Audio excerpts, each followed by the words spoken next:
Good evening, folks. Welcome back to another Monday night live stream. I've missed you all. I've had a week off, and it feels like a million years ago since we last had a live stream. Never mind, only a couple of weeks. But I am back. I'm here. I've had a nice little refreshing break with the family, which was very, very nice. But yeah, I've missed my little dose of live streams on a Monday. So yes. Welcome back, everyone. Hope you all had a fantastic week while I've been away. Hope you've all been getting on with your hobby. I hope you've been painting and playing games and rolling dice and checking what your next plans are. Let me know what it is in the chat. Hello to everybody as well. If you're first time here, please do say hello in the chat as well. Always good to see if we've got any first time I was going to say first time callers. It takes me back to radio shows when I was a kid. Any first time chatters in the chat tonight, always good to see. But let's have a look and see who we do have this evening. We've got Super Pumpkin Man. Hello to you, mate. How you doing? He was in nice and early this afternoon. Colin Mack as well, saying he most likely missed this because he's at STUC. I have no idea what STUC is, Colin, but he says he's going to watch it on the catch up. RG, hello to you, mate, as well. He says he's going to be painting minis tonight. Nice one. Hello, Blair, as well. How are you doing, buddy? Said he's going to be painting some Traitor Guard this evening. Type 40 Tortoise is in. Hello to you. Hello, Christian Reeves as well. How you doing, mate? Hope you're well.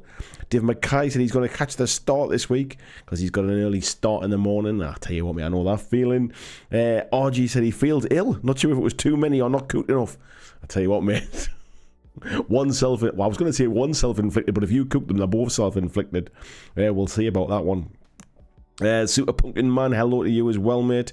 Haxan666 saying hello all as well. Zingbo, good evening. He said he's about to have his first go at using Dirty Down Moss this evening, so I've cracked out the Vortex mixer and the hairdryer.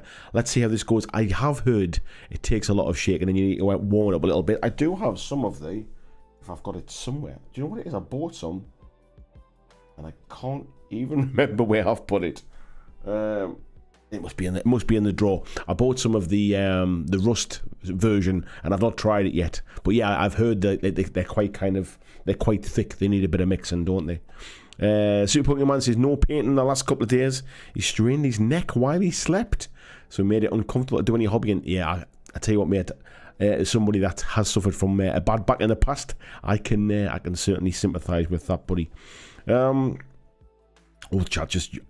Chat just bumped right up the screen there. Let's have a little look. VJ, good morning to you, mate. How are you doing? Scott Latham, good evening. He says, I hope everyone had a good weekend. I hope you did too, mate. Hello to Mark Coxey. Chris Warden's in as well from Upaland. Nice to see you, fella. Let's have a little look. Blizzards saying hello as well. Cheese me, good evening. Chris Warden says, already hit the like button, have you? If you haven't already hit the like button, it would be very, very nice of you to do so. It helps me out more than you can imagine. If you're not subscribed, why not click the subscribe button, and that way you can chat in the chat tonight as well. So yeah, thank you very much. Jez Hunt, greetings to you as well, buddy. Clyde saying good day, sir. Hello to you. Red Rose Wargaming, good evening, Anna. How you doing? We've got Skulldoggery in Beaver's Beardman. Yoakum says hello. He says I've been looking at Dungeon Saga and Shatterpoint. Decided not to back Dungeon Saga, so maybe some Star Wars instead. Who knows? I tell you what, mate, isn't the gaming world a wonderful place? So much choice and so many cool things that we have to make decisions, which is always a good thing. It's nice to have things that you are interested in and things that excite you, and nobody needs everything. Nobody can really afford everything either, to be fair.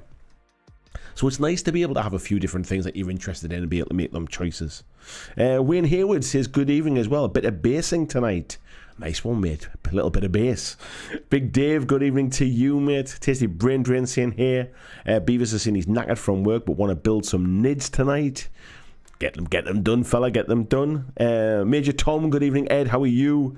Zingbo says a stirred is also very handy when using these dirty down paints, I reckon. Yeah, I think I've heard that they take a little bit of work to get the best out of them, just like warmed up and just thinned out a bit in that regard.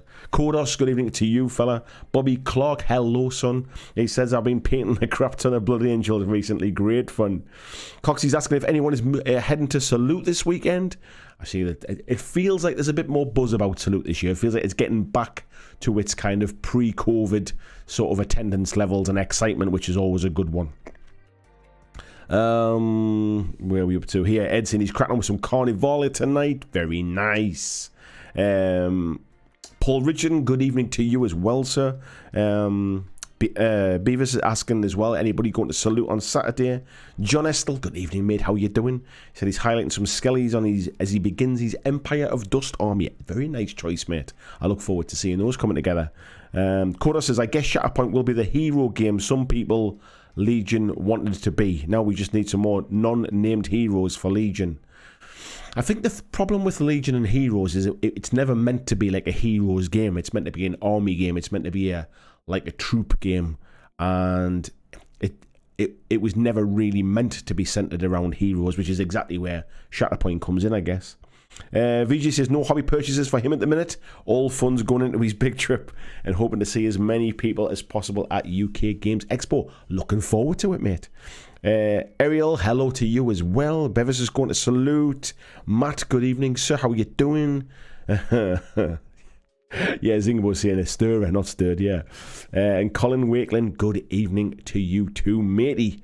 So we got a nice little gang in nice and early. Don't forget to click that like button if you are enjoying these streams, because you'd be surprised what difference it makes to getting this pushed out to the wider world, so we can always tempt more people into the wide world of tabletop gaming and not just necessarily the big one or two, eh? Coffee and Pistachios, good evening to you. And Jess says, I reckon this year's Salute is going to be good with the added panels and the like. Sad to be missing it. All I would say about the panels, mate, is they feel very much last minute, like they've not really announced who's going to be on the panels, which makes me think that it's been a little bit last minute getting it set up or getting people to agree to it. I'll be an interested bystander watching from afar to see how it is, and if it feels like it's better than previous years, I might go next year. But for me, it's still not enough to tempt me down there. I feel like some of the panels are a little bit kind of a bit token gesture type things, if I'm being perfectly honest. But we'll see. I could be completely wrong, and I would love to be completely wrong. But yeah, we'll see what happens. Matt says he's good. He says, hope you enjoyed your bank holiday. My bank holiday was spent away, mate. I've had a week away with the family. I had, 5 days at Centre Parks with my wife, my little boy, and my in-laws, my mother and father-in-law, which was quite nice, very chilled, quite relaxing. Weather wasn't particularly very nice, but you don't mind so much when you're kind of just wandering around a forest. And then, so that we did that Monday to Friday, and then we got up at Centre Parks on a Friday, and we drove to Butlins for the weekend and met up with my brother and sister-in-law and their 2 children. And yeah, had a nice kind of fun family weekend with them as well. And I got back about 1:30 this afternoon, and then feverishly kind of set up the live stream, got everything sorted for tonight. A bit of a mad panic, and yeah, here we are now. So yeah, it's been a nice week. Lovely to spend some time with a little lad and with my wife, and kind of just chill. A few drinks with family and some nice food. Bit of entertainment. Little boy's been swimming nearly every day and roller skating and painting t-shirts and painting pottery stuff and doing science class things where he made volcanoes explode and all that kind of stuff. We did like a geocache hunt thing where you're hunting around in the forest looking for clues and stuff, which was pretty cool. What else have we done? Yeah, done a bit of all sorts, to be fair. It was quite good. Matt says, Butlins versus Centre Parks fight. My personal opinion, mate, is I quite like Butlins, if I'm perfectly honest. There's a lot more entertainment, a lot more to do, and the beer is a lot cheaper as well, to be fair. So there you go. Beavis is saying, been looking to try Veritwood soon. Anyone played it? I've never even heard of it, mate, if I'm being perfectly honest. Jess is saying he just bought it last week as well. It looks excellent. Nice one, mate. So tonight, the plan tonight, folks, is I'm going to need some help from you tonight, because I've purposefully very much kind of had a bit of a week off, kind of switched my brain off. I've not been doing a lot of social media stuff. I've not really been keeping up to speed with a lot of things. But I've obviously, I saw that the Shatterpoint rules, the core rules were available now. So I did manage to download those and have a read of those while I was away, sitting having a coffee and 5 minutes of peace. So I've kind of been absorbing them a little bit, and I've also been kind of looking at a few other bits and pieces prior to me going away. So tonight, you let me know what you've kind of seen in the tabletop gaming news in this last week. Tell me what you're excited about, and we'll chat about that as well. But I want to chat about a couple of things tonight. The main one being Star Wars Shatterpoint by Atomic Mass Games. I'm getting very excited for it. My pre-order's been in for a while now. I'm really looking forward to it arriving. Obviously, The Mandalorian at the moment is coming up to its last episode this week, so that's just kind of simmering away very nicely in the background. We've just had the Star Wars celebration weekend. Loads of new news from Star Wars as well, so my Star Wars juices are very nicely flowing at the moment. I'm very, very excited about Star Wars and stuff, and I think Shatterpoint is definitely kind of riding high on that hype. I'd already decided I was in on this, so it's not like kind of it's hyped me to kind of dive in, but it's definitely making me realise it was the right purchase for me personally. Ryan Barry, hello to you, mate. How you doing?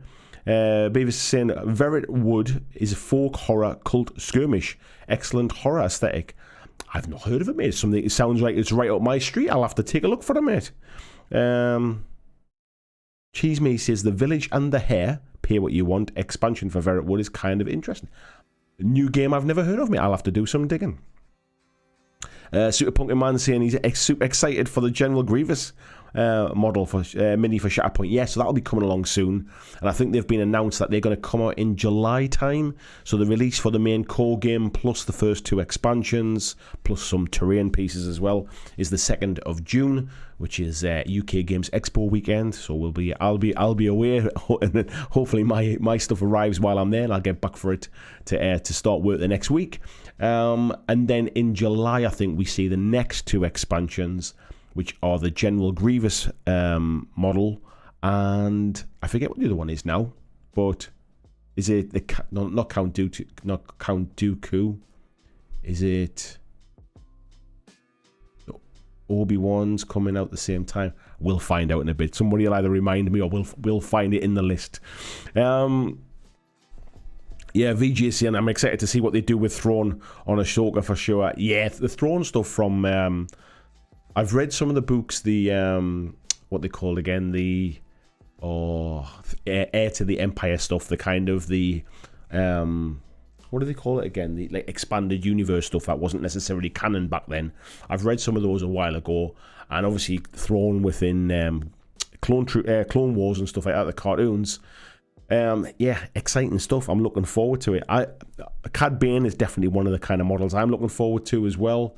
So yeah, but I've just, like, Star Wars has always been my bag. Whenever people have talked about Lord of the Rings, and I've always said, like, you know, like, it's fantasy's never really been my first love kind of thing. I never watched the Lord of the Rings films, but Star Wars has always kind of been my thing.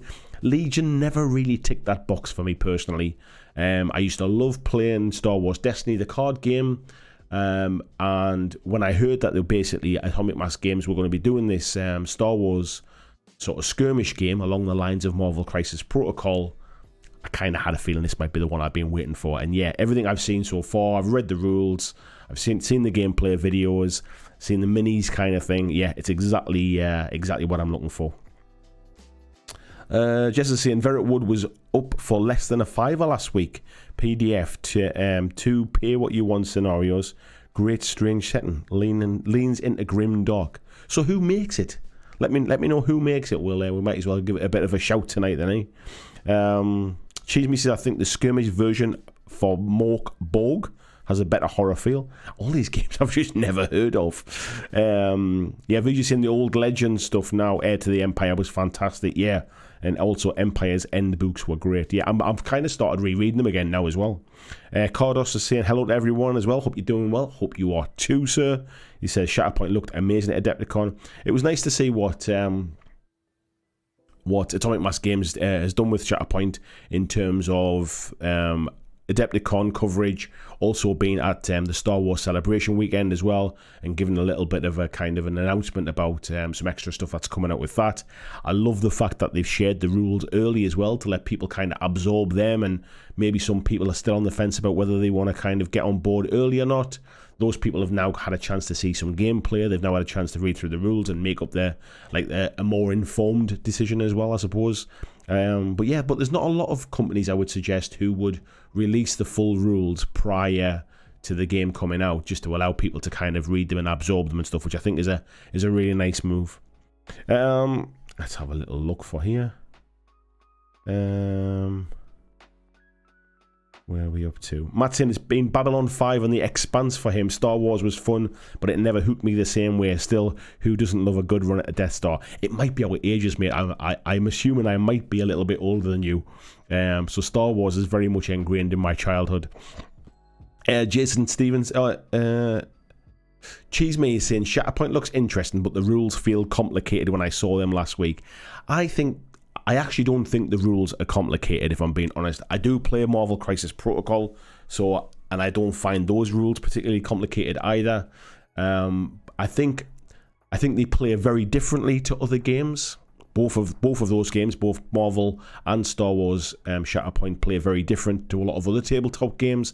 I think there's some really interesting kind of mechanics and rules in there.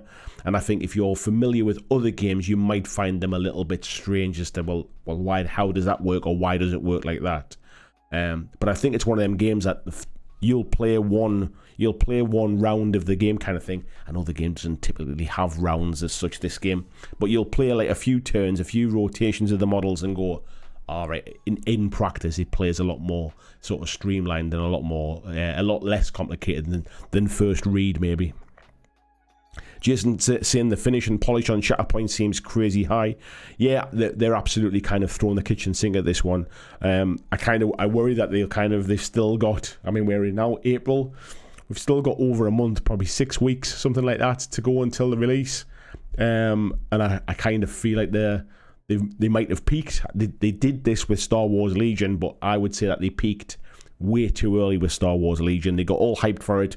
They announced loads of things, and then there was this weird kind of lull for a few months where there was just nothing to talk about. Everybody knew everything about it. Everybody was just waiting for the thing to ship by that point. I think they've managed this one a little bit better. But of course, two different companies, Fantasy Flight doing the Legion release, and of course this is Atomic Mass Games.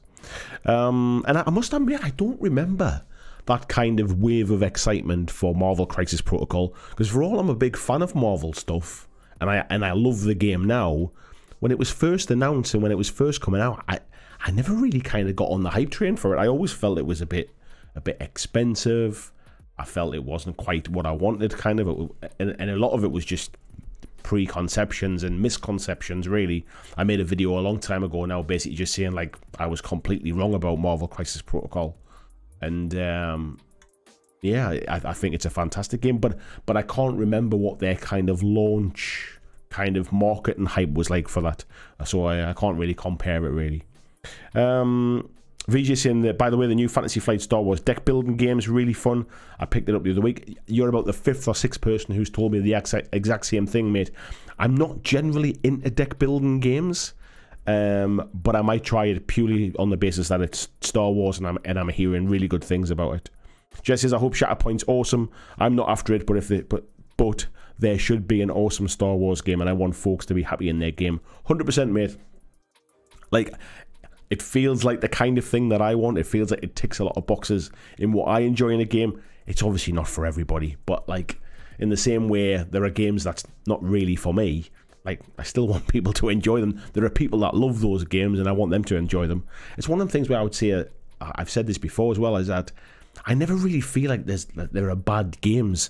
There are just games that maybe appeal to a lot fewer people and games that appeal to a lot wider audience. Like, nobody really puts the time and effort into a game to release something that's like fundamentally broken and doesn't work and nobody enjoys it. Like, surely at least the people writing the game enjoy it, and if they enjoy it, then the chances are somebody else will enjoy it as well. So I never really feel like there are bad games, just games with wider appeal and games with a much more niche appeal. David saying Forbidden Psalm, that must be who writes that horror game that we've just been chatting about. Cheesemate says Vertwood by Mike Crutchett. I will have to try and memorise that, mate. Thank you very much. Let me just skim back a little bit here and see Where the chat is. Jason Stevenson, good evening, mate. He said, I'm excited. The Shatterpoint seems complicated. I don't play skirmish because they're too basic usually. I don't think it is complicated, mate. I think it, on first scan, it just seems different. But I'll be honest, I wouldn't say that personally it felt complicated. And I'm somebody that likes my games a little bit more basic and a bit more streamlined. Like, I'm a big fan of games like Warcry, purely based upon the fact that they're not too complicated. And Marvel Crisis Protocol, again, another game that I don't think is particularly complicated. Beavers is saying, is Shatterpoint anything like MCP? Not really, mate, I would say. They've obviously learned some stuff from Marvel Crisis Protocol, and things like movement tools, range tools, custom dice, that kind of thing. Like, but then that's quite familiar for anybody that plays like Star Wars Legion, for example. So I would say they've learned some stuff from Marvel Crisis Protocol, but it's not like Marvel with a reskin on it, with a Star Wars skin on it. The rules are very different. The way you set your teams up are different. The way you set the missions up is completely different. For me, it's different enough that I would happily buy both games, as opposed to feel like I was buying the same game twice. See you later, Dave. Thanks for popping in nice and early, mate. Appreciate it. Ed saying rules look quality. Lots of lessons learned from Legion and MCP. That's kind of the vibe I get, mate. They've rounded off some rough edges from games that they've done in the past. From what I understand, they were working on Shatterpoint for quite some time, like at least a couple of years before it's been kind of announced and things. So yeah, I think they've certainly done some good work on it from what I can see. VG says, I'm surprised how much Legend stuff is being brought into the new continuity, but happy to see it, as they seem to be bringing just the cream, as there was also a lot of average stuff. I mean, a lot of the Legends type stuff was almost fan fiction to an extent. But yeah, I mean, if you write enough stories, you're going to get some good stuff, and that's where they've been like picking those stuff up. It's great to see things like, I mean, the Clone Wars and Rebels and stuff were really, really cool animated series, and I quite often go back and watch them kind of again now, and to see like the likes of Hera and those characters coming through, Chopper, and coming through into the live action stuff, I think it's fantastic. Kind of sort of 10-year-old me would be very, very happy. Cheese Me saying, is it MCP for Star Wars? No, the only thing they've got in common is they're both written by the same company. The games are very, very different. Scott says he's printed off the Shatterpoint rules but not read them yet. I've had a really good read through them, mate, to be fair.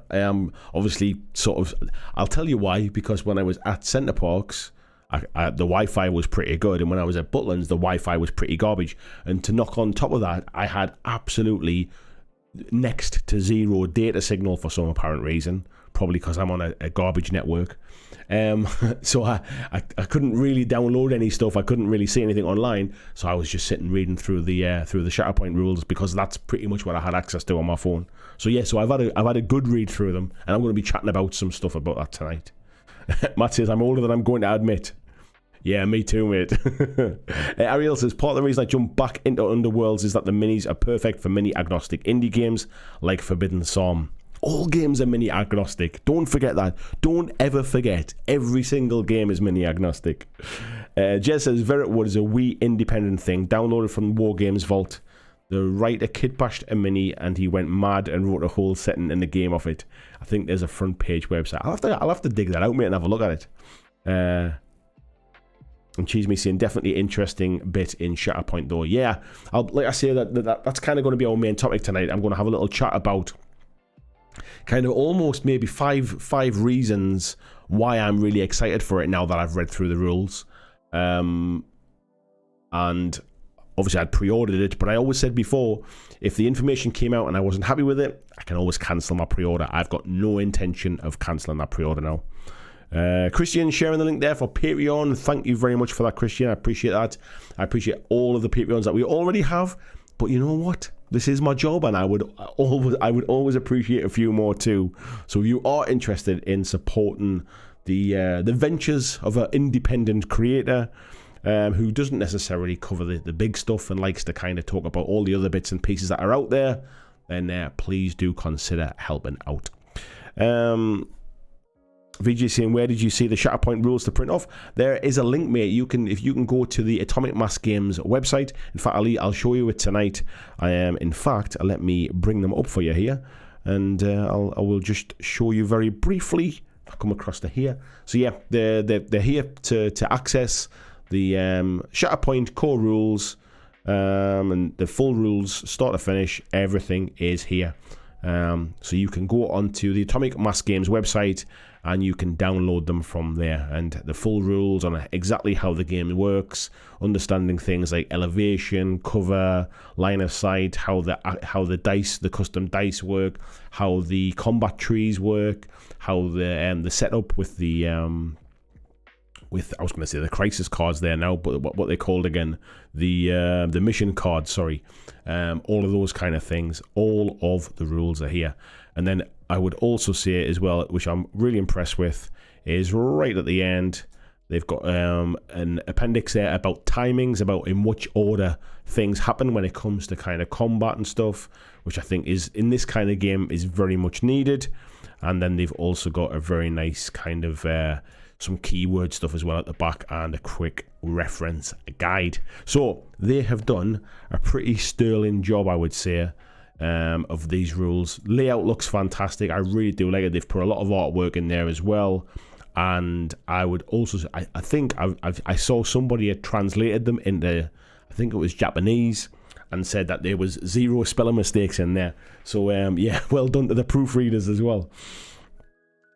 Yeah, VGC needs keen to take it for a spin with these Clone Wars, Pandemic, and Imperial Assault minis. Yeah, rules are already there, mate. Obviously, you won't have the stat cards and stuff. The stat cards come with the miniatures. However, I'll show you tonight, a lot of those stat cards are now available on Atomic Mass Games website, because they're basically doing like kind of like tactical kind of chats and stuff about them. So we'll do that in a bit. Cheese Me says, I hope they keep the supply up with Shatterpoint releases. Do you know what, mate? If Marvel Crisis Protocol is anything to go by, I don't think we're going to have any issues with with a constant stream of new stuff coming. They've already announced a lot of new stuff that's coming for the game. They've kind of given us a sneak peek of probably what the next 6 months to 12 months looks like. So yeah, I think we're going to be blessed with plenty of stuff, mate. Tasty Brain Drain says, I've always described Thorn as one of the greatest literary characters I've ever had the pleasure of meeting, so I'm beyond excited for Ahsoka. He's very much a character that is like, he's not a Jedi kind of thing. He's not your typical Star Wars kind of enemy type thing or bad guy. Very much kind of based upon intelligence, almost that kind of that Moriarty character from kind of Sherlock Holmes, the way it's the intellect that makes him, like how dangerous he is kind of thing, which is a bit unusual from a Star Wars perspective. Normally it's all about kind of lightsabers and blasters. Beavis is saying, oh man, I didn't need another game. Played my first game of MCP the other day and really enjoyed it. Trying hard not to buy it. MCP is great, mate. I'm not going to put anybody off buying that game. Yeah, Cheese Me saying the Rebel Crew and Ahsoka. Yeah, definitely. Beavis says, I think I'm probably a gaming system addict. Will you have come to the right place? It depends what I mean by come to the right place. Maybe you've come to the wrong place because you're surrounded by people who also have those same addictions. Cheese Me saying, I do like the mini squad boxes they've shown for Shatterpoint. No Mace Windu though. Yes, there is Mace Windu, mate. They've already shown that Mace Windu is on his way. Let's have a little look here. I just jumped ahead a little bit. Let me scroll back a bit. Wow, where's this? Wow, that did not jump ahead there. Let me just scroll back here. Let me go back. There we go. This is Haxan says, I was always more into fantasy than sci-fi, so Star Wars never grabbed me. Jason and the Argonauts was my childhood. I'm quite old. Yeah, mine was very much kind of Star Wars, I'll be honest. Cheese Me saying, Shatterpoint's the Mace Windu novel, which makes it weird not to have him. He isn't it, mate? Like I said before, he has definitely been announced already. In fact, let me see if I can even find you an image of him, because he has definitely been announced. I'm just scrolling here. Let me find his image.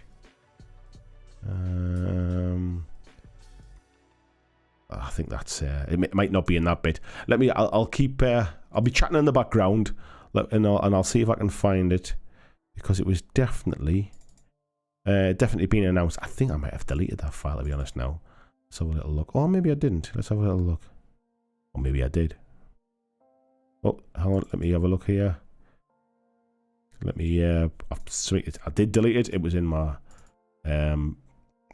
waste paper basket thing there, whatever it's called, the recycle bin. And let me go through these pictures. And so this is what I showed on last week's live stream. These were the ones that were announced at Adepticon. So some of these we've already we know about. I'll skip across. There's the General Grievous model that we were talking about before. And there is Mace Windu himself. So this is so he has been announced.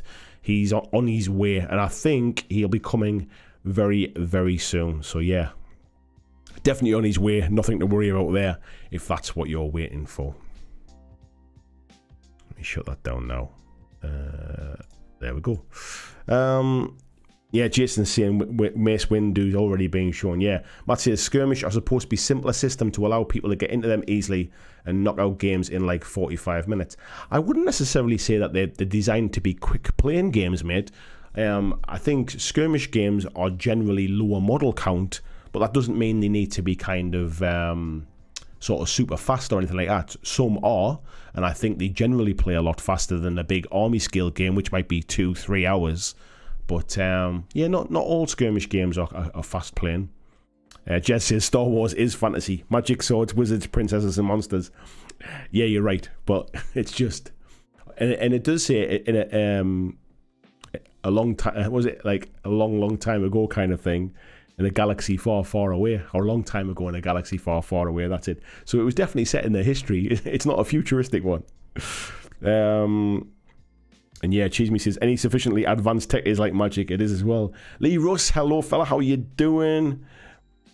Kodos says, I've always been a fan of the extended universe novels. Still disappointed that the new movies do not use those stories, but it would be nice to see some of the EU characters in Shatterpoint. Yeah, well, I think we're already starting to see some of them, to be fair. There's been plenty of them announced. I mean, Cad Bane's been announced as well, so he's definitely in there. So yes, stuff that, like, some of those characters that weren't major movie characters, if you like, are definitely in and amongst them. Just as saying Jedi and Sith are totally wizards. Got robes and swords with magic crystals in them. There you go. Of course it is. Jason says it's interesting, and Shatterpoint, there are some things from Rune Wars that only Rune Wars players would notice. Yeah, I guess the fact that they're part of that Fantasy Flight system, or the overarching Asmodee system, there's bound to have been stuff that they've looked at. I mean, there's stuff in there that if you've played War Machine, you'll see like similarities to that in the way that your caster would kind of bring a points cost, and that would be how you would recruit your kind of your units and stuff like that as well. So it's how you would recruit your, what were they called again? Oh my god, like the tank type things, the mechs. I forget what they're called now. My brain's gone. This is what happens after you've had a week off. So yeah, so there's some similarities to things, and it's like, not surprisingly, the people that run Atomic Mass Games used to work for Privateer Press, so there's stuff in there as well from that. Matt's in the Bad Batch is a top show. Kind of surprised how watchable it is from an adult's point of view.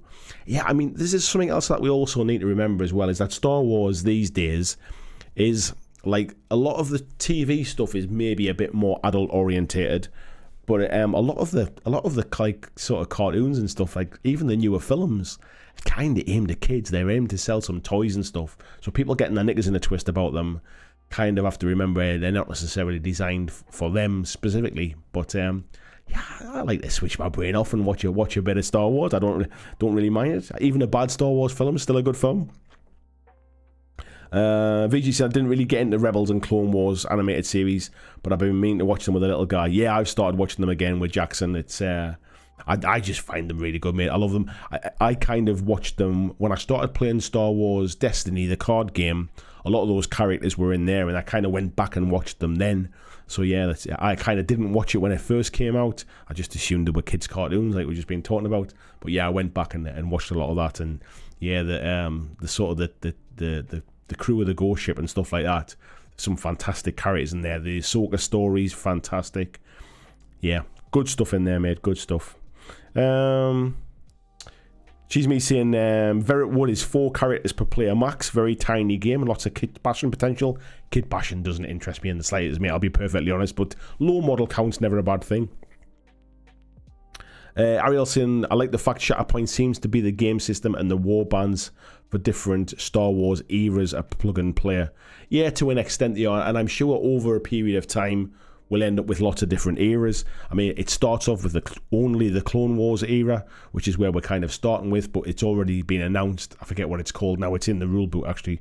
Is it like the, not the Empire era? I forget what it's called, but it's got a name in here somewhere. I'll be able to very quickly scroll through and find it because I know exactly where it is.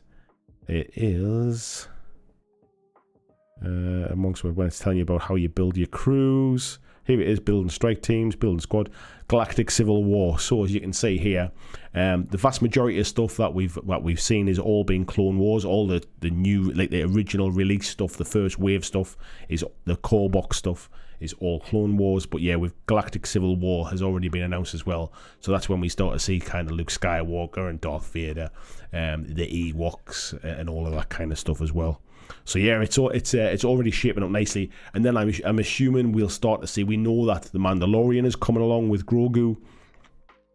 I'm sure we'll start to see some of that kind of coming through, and some of the other shows and things as well.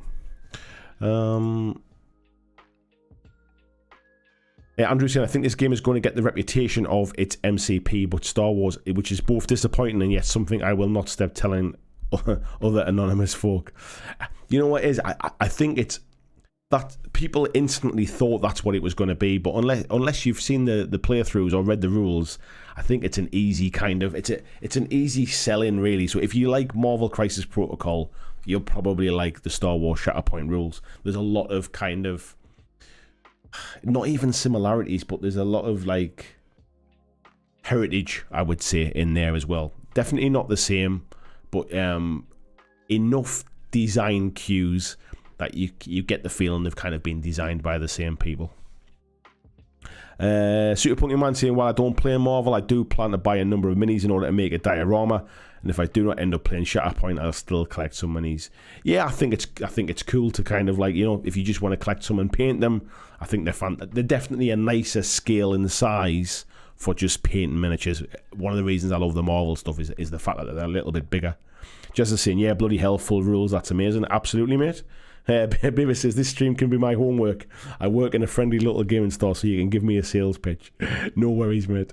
Steve says, am I the only one that found Star Wars Rebels hard to get through? End up pushing myself to watch the series. Main plot points were good, but the amount of filler just made it a slog for me.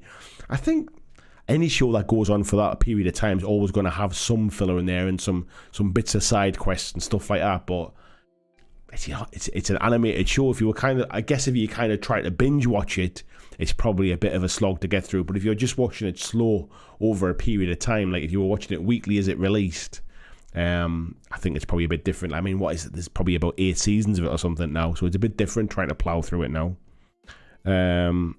Cheese Me says the bendy lightsabers are a bit suspect in SWP. SWP. I'm assuming, do you mean Legion when you're saying bendy lightsabers? No idea, mate. No idea. Matt says, I'm waiting for Cyberpunk Red Combat Zone for my potential skirmish game of choice, but it does depend if they stick the landing with the rules. Yeah, if the gaming's important to you, obviously the rules are massive, aren't they? Cheese Me says, Rebels was easy. I kind of like the filler content. Not every episode has to be about big world-shattering stuff. I think that's like I say, anything lasts long enough is going to have some side quests, as I would say. VG says, looking over the rules now, I think my life with the struggle tracker. I think I live my life with the struggle tracker on the 8th. Yes, the struggle tracker is definitely one of the cool bits of the game, I would say. Coda says, getting late here, I need to get up early tomorrow. We'll watch the rest of the stream tomorrow. Good night, sir. Thank you for joining us. Bit of chat there about that game. Where are we up to here? Here we go. Riven the Saviour says, do you think we'll see Knights of the Old Republic or stuff in Legion or Shatterpoint? I don't see why not, mate. I don't see why not. I mean, it's starting to become much more kind of Star Wars canon these days now, and the people like Dave Filoni and the folks who basically pull all of the TV stuff and the movie stuff together are definitely sort of drawn on those expanded universe things. So yeah, I don't see why not, mate. I don't see why not. Yeah, Ed says Thrawn is basically Rommel. Yeah, you're pretty much right there, mate.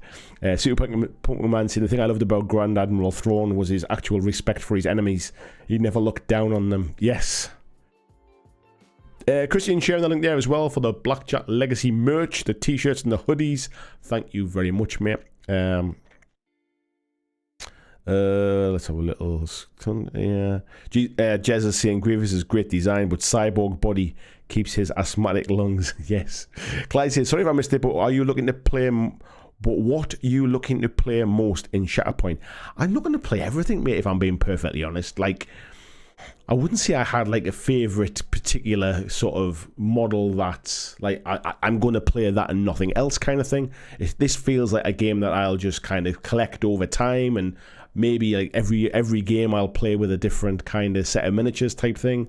So I'm looking forward to it as a game, playing with Star Wars miniatures kind of things, and the fact that it is small scale means I can mix and match like as my collection grows. There are some characters I'm obviously looking forward to, like I said before, like Cad Bane is a favourite of mine. I'm looking forward to the Rebels crew coming into the game. It's going to be cool to play the movies and play the cartoons and stuff, to be fair. Beavis says, important question, what's your favourite thing about the rules that you've read so far? Which bit makes you think that's cool? I'll come on to that, mate, because I'm going to talk about 5 things that I'm really excited about when it comes to Shatterpoint. Is a little kind of a piece to camera that I can clip out and use as a kind of like a separate video as well. So I'll be talking about that in a little bit later on. Hizzy Cat Studio says, dumb question, are the Shatterpoint minis pre-painted? No, they're not. They will need to be assembled and they will need to be painted. They don't come pre-painted.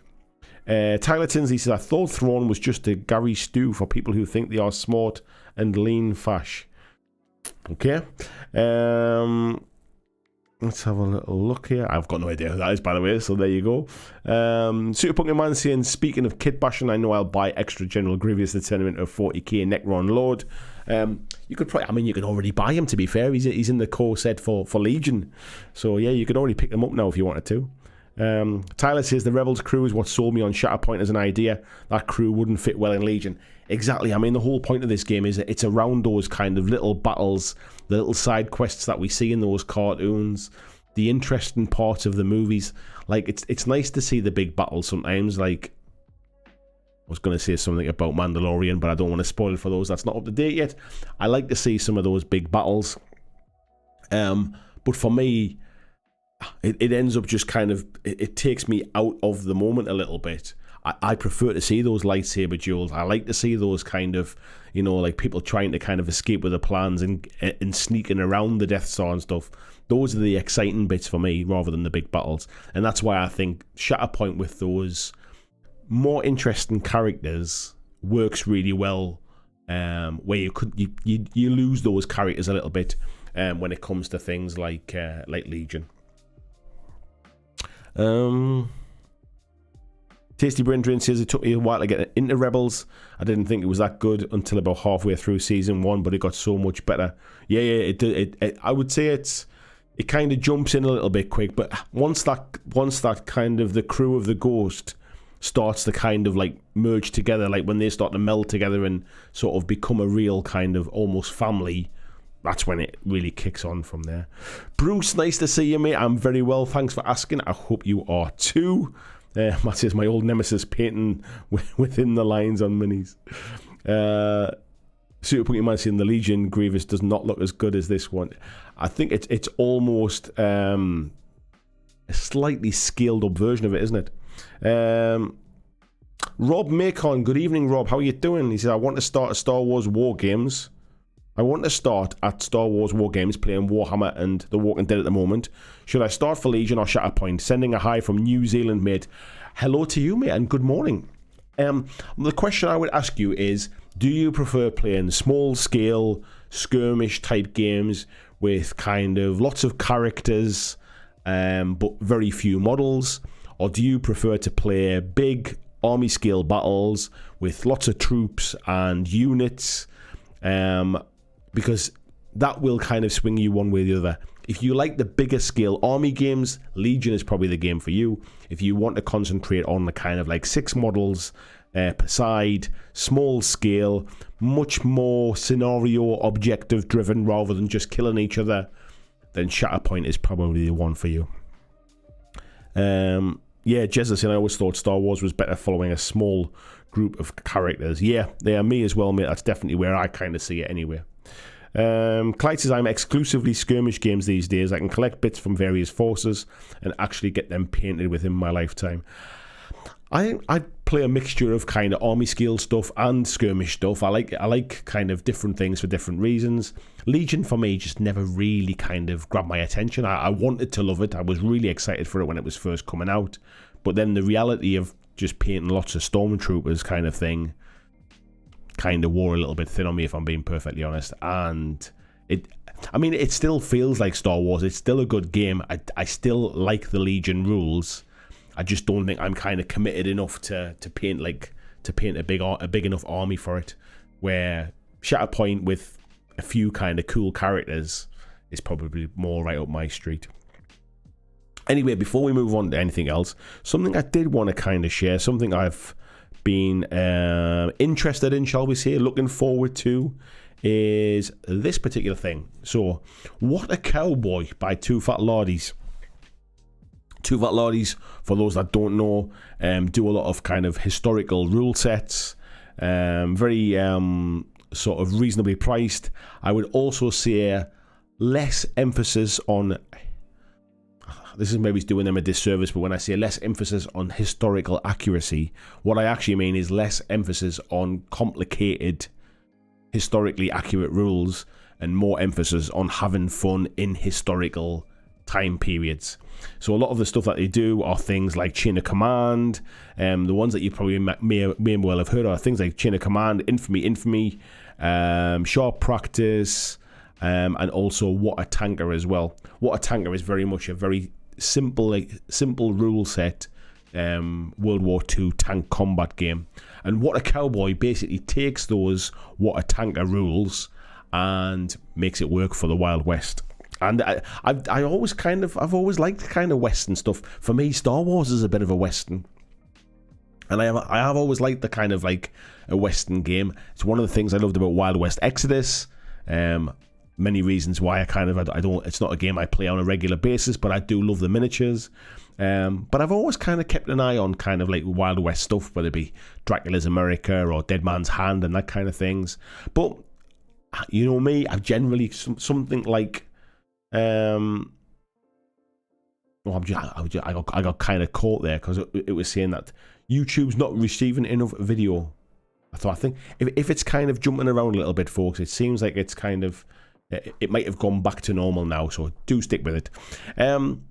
Yeah, so I'm not really one generally for kind of miniature agnostic games, just because I generally I buy into the kind of like the whole package. I like to buy the models that go with the game and paint them up and show them off and kind of and know what everything is when I'm playing against it kind of thing. But when it comes to something like this, the game probably plays with somewhere between 3 and 10 models per side maximum, really. When you're talking about those kind of numbers, it doesn't really need to be kind of like, it doesn't necessarily need a model range. You can kind of just get away with getting some, some cowboy miniatures and playing them. And I've been watching the videos that the guys have been doing, the Two Fat Lardies guys. just to kind of explain how this rule set works and a little bit about it. And it's up for pre-order at the moment. If you're going to Salute, will be the first chance you will have to be able to buy it in the flesh and get your hands on it. It's available the 24th of April, but you can pre-order it and get it shipped out. And they do a few different bundles here. One, you can just do the PDF and the cards bundle, which I'll explain what the cards are in a moment. But let's click on that one for now, just so you can kind of see it. And so so you get the Water Cowboy PDF, which is £16 for the rules, and the rules do look very good, actually. I would say I've saw some kind of images. I don't know if they've got any images on this site. We'll check in a bit, but the artwork and stuff inside the layout looks fantastic, I'll be honest. And then there's basically the Cowboy card deck, which includes both the game deck and the Desperado deck, with a sufficient cards for 10 characters per side. So there you go, it's up to 10 characters per side. And essentially they're kind of like, they're just like playing cards, poker-sized cards with rounded corners, and that is basically like each of your characters has a card attached to it, and when you draw that card from your pile, that's which model you activate. So very much like we've just been talking about Star Wars Shatterpoint, very much how it's random activation of your miniatures throughout the game. Water Cowboy plays in a very similar way as well, so it's random activation of the models on your team as well. But yeah, it just looks really interesting. I've been kind of interested in watching. I've been interested watching their videos. I like the fact it's got like a bit of a campaign system to it as well. There's just a lot of stuff to like about it. It's very, very straightforward, quite simple rules. It doesn't need it like lots of sort of fancy knowledge, like historical knowledge or anything like that, like a lot of sort of very detailed historical games do. And they just do these different bundles as well. So if you want everything, £38.96, which I don't think is bad at all, supporting an independent publisher, like an independent game company as well. And what you'll get in here is you'll get the PDF of the rules, you'll get the Water Cowboy card deck, you'll get the token set, and you'll also get a hard copy, I should say, of the book as well. And I wish there was some images, because I suppose you can see some here. Let's zoom into this a bit so I can kind of show off some of these images, because I was quite impressed with, like, I mean, it's not like a kind of a cheap PDF kind of the rules typed up and just sent out. There's a lot of there's a lot of thought gone into the layout, the artwork, and all that kind of stuff. So yeah, it's really interesting. So I'm tempted to pick this up personally. I think I might get my hands on it. I've got a few little bits of Western buildings and stuff from when I've been playing Wild West Exodus. Things I've 3D printed. I've got like a little kind of sort of Western town that I 3D printed out. The models I use for both Malifaux and Wild West Exodus would work really well in this kind of setting. And you don't have to necessarily have Western buildings as well, because there's elements of the game where you can kind of set it in different locations. You know, you can have it on a bit of farmland, you can have it out in the desert, hiding behind cactuses and stuff like that. So it doesn't need to be kind of like a big Western town type thing. But yeah, it looks really cool. I love the style of it. The artwork's very nice. Just something for those that may be looking for something a bit different.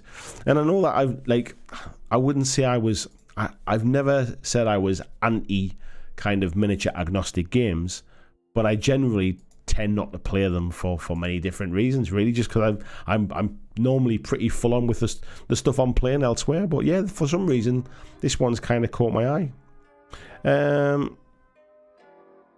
Let's have a little look here. I'll scroll back through these. Tony saying, take a life out of my book, Clyde. I don't play anything, just make a mess of paint and glue. Big Dave says, I'm more interested in skirmish style games at the moment. Vanguard looks okay, but not sure it's still supported. To be honest, mate, I mean, Vanguard plays well. There's nothing wrong with the game itself. Mantic don't really support it anymore, in terms of the fact that I don't think it's really... It didn't end up being what they wanted it to be, maybe. And generally, I think they are looking ahead to like a second edition of it at some point in the future when they get a bit more sort of time and bandwidth. But the gameplay is fine as it is. I think it's just they wanted it to be the first step into Kings of War, and it's too different from Kings of War in the way that Dead Zone is a really good first step into Firefight. Now Kings of War, ambush with the smaller model count or smaller points levels is now the kind of entry into Kings of War. So Vanguard's almost been kind of pushed to one side, but yeah. Jess is saying they're doing fun games. Tyler saying, oh yeah, I would love to see coverage of What a Cowboy. You know what, mate? I might well do. It's something that it's not particularly very serious. It's not something that needs to be kind of like sort of overly like worry about the tactics and that kind of thing. There's so much randomness in it in terms of it's random activations. You roll your 6 dice to see what your models can do. So basically like a 1 is you roll your 6 dice. 1 is to like move, 2 is to, I don't know if these are the exact right ones, but I'm remembering something like 2's to reload, 3's to shoot, 4 and 5 is to aim, 6 is like a wild dice, you can use it to do anything you want, all those kind of things. So it's a randomly determined which model you're going to activate, and then you roll the dice and it's randomly determined what you get to do with those models. So yeah, it's not like super serious. It's definitely much more beer and pretzels. So yeah, it's something I might take a look at, to be fair.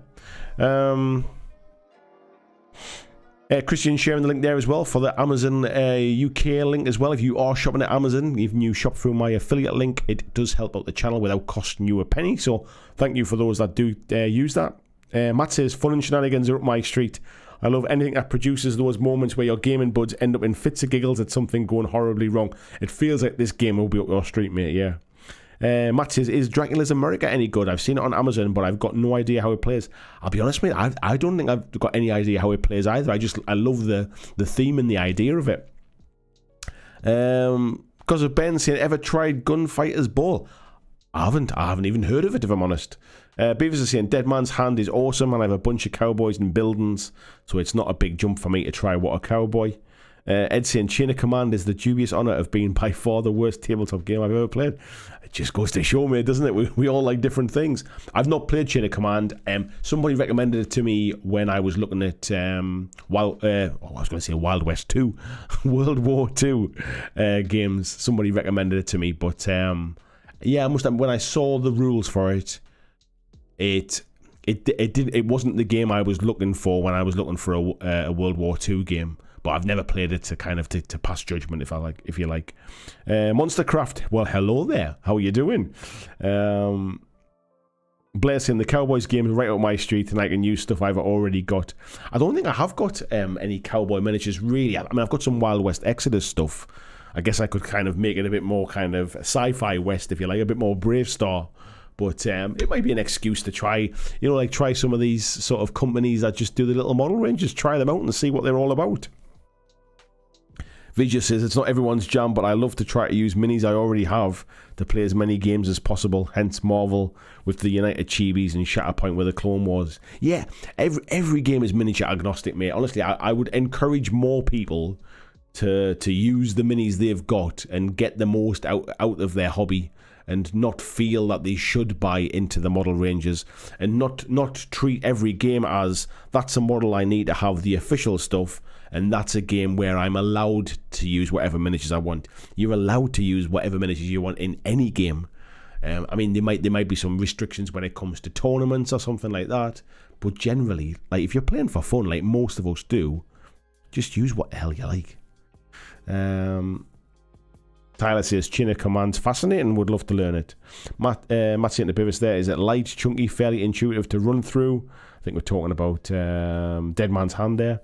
Clyde saying, looks like it's time to finally get some potty minis from Knuckle Duster. There you go. Matt saying, well, that's my question answered, Black.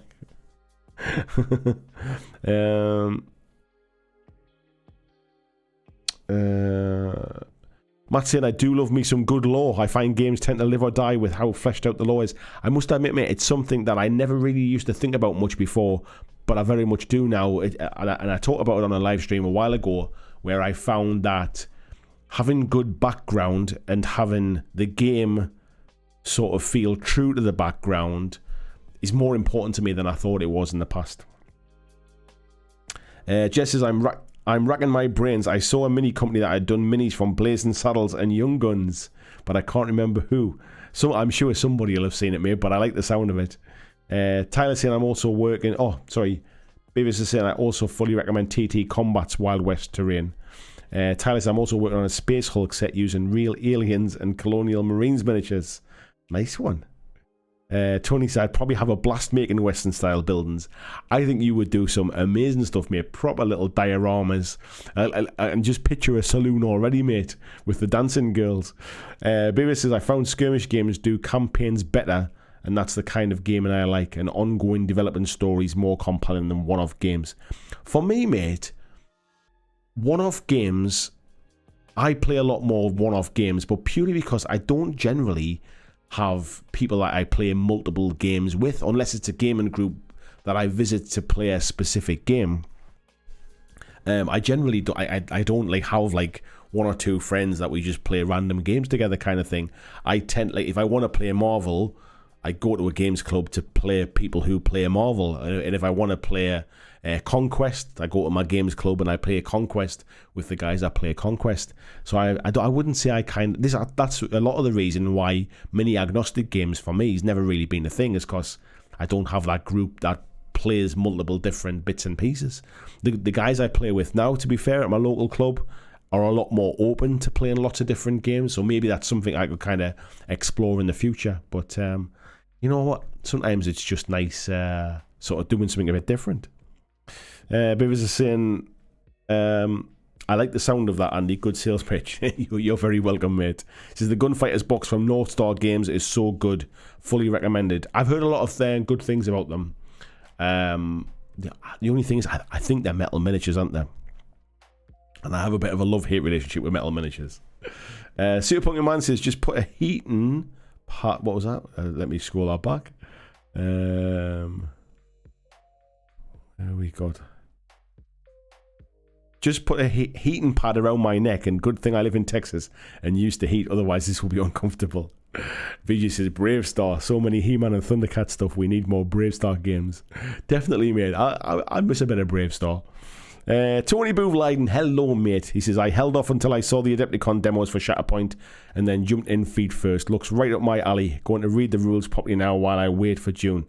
Yeah, I must admit, mate, I was really excited for Shatterpoint, and I was hoping when I saw the demos and stuff that I wouldn't regret kind of making my pre-order and having to try and sort of cancel it and wait for my money back and stuff. But yeah, as soon as I saw the demo stuff and reading through the rules, absolutely sold on it, mate. Blair saying, Knuckle Duster do a lot of Hollywood's great characters. Alright, okay. Wayne saying, Great Escape Games Gunfighters minis are good, 10 for £15. Nice one. Stephen Ramsey, hello, mate. He's saying, you know what's, mate, always open to new games.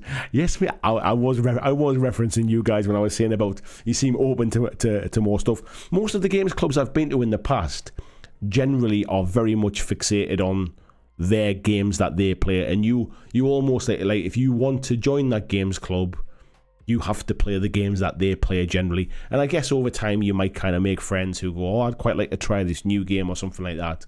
But generally, like, I've had a bit of kind of pushback in the past. I joined a games club that was very much kind of 40k stuff, and I tried 40k. It wasn't for me, and I'm going back to like 5th edition now. And I just said, you know, I've just bought these Malifaux minis now. Is anybody interested in anybody want a game? And there was a couple of guys who were like, yeah, I'll give this a go. The minis look cool. Like, I love painting stuff. I'll give that a go.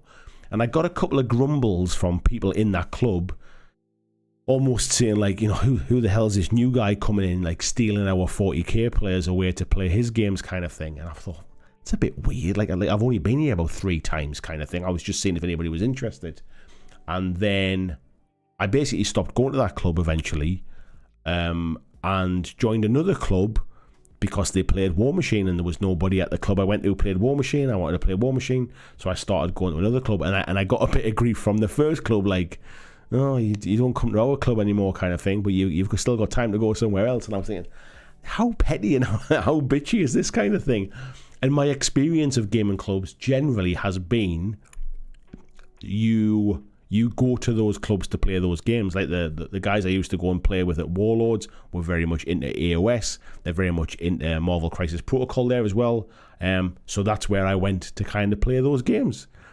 I would suggest that the local club now that we're just chatting about there, Stephen, is very much not like that. And I think folks just love playing lots of different stuff, which is a very welcome change, I would suggest. Beavis is saying gunfighters are plastic and compatible with Frostgrave and Stargrave kits. In that case, mate, I might be back on board with them. I'm not really into the metal stuff. But yeah, the plastic stuff I can be on board with. Blair says the ladies' game is something my club is looking at playing. The ladies' game. I don't know what that is, mate. It must be a ladies' game. I was assuming that you're saying not the ladies' game. I don't know a game about ladies. Matt says I'm surprised no one suggested a Ulysses 31 tabletop game. Maybe that's a very niche market, mate. That one. Beavis says I'm lucky to have open-minded friends. Our local club is 90% 40k. Yeah, I think a lot of clubs are very heavily 40k, mate. It doesn't make them bad people. 40k have some lovely people playing as well. Jez is saying Crooked Dice do some beast men that are definitely not the characters and monsters of Thundercats. To be honest, there are a lot of Wild West Exodus miniatures that are very much not the Thundercats minis as well.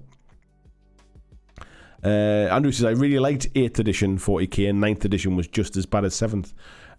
I've said this many times before, when there was nothing wrong with 40k really when I tried it.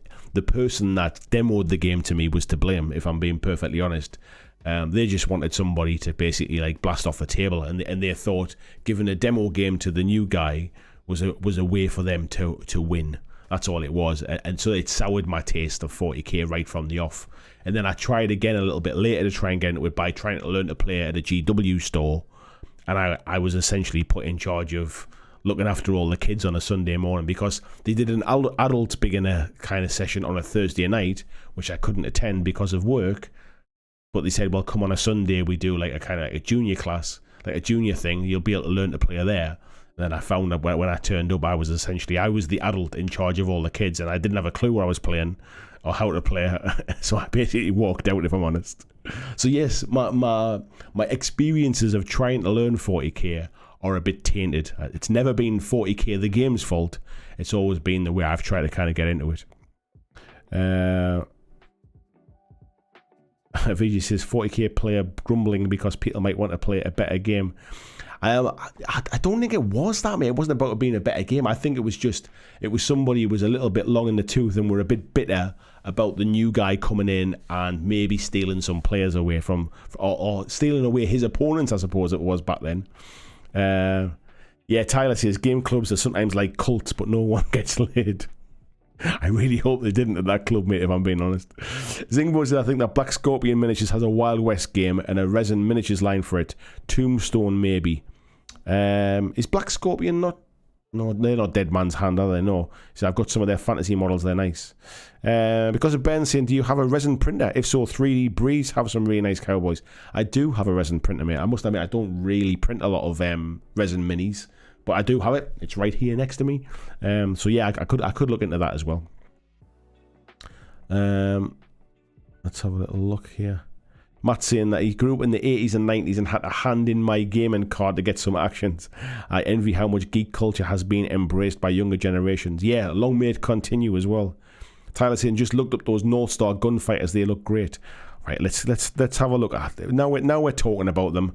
It'd be rude of me not to dig in and have a little look, and we'll see where they are. So, North Star Miniatures. Right, here we go. Let's switch across to here. So, here's North Star Miniatures. Let's have a look down here. I'm assuming it'll be under, is it G for Gunfighters? Is it there? Conquest Games, Mantic Games. Is it under here? Let's have a little look. Muskets and Tomahawks. I wonder where it'll be. Great Escape Games. We've got their stuff there. There's the plastic gunfighters. That's what we're looking at. Well, that's not much good, is it? It doesn't really show you what they look like, does it? So I'm assuming they're for Dead Man's Hand from Great Escape Games. It would be nice if we could see what they actually looked like. Let's have a look. Let's have a look at this. I'm not being funny, folks, but this is quite frustrating, and it's one of the reasons when it comes to getting like miniature agnostic games, I don't really like sort of looking for individual miniatures, because some of them don't even bloody show you what they look like. I'll tell you what, we might have to just do a search in here, and let's have gunfighter search. So is this what we're looking at? Congregation gunfighters. What's that? Oh, the Dracula's America stuff. So that's some of those. There's some ladies gunfighters. No idea what they look like. Dead Man's Hand miniatures. Show me a picture of the cactus. I can see what cactus look like. The cacti. But yeah. What's his boss set? You can't even zoom in on the minis. Right, that's okay. That's now. Yeah. Before I start getting on my high horse about miniatures, we'll just move on from there.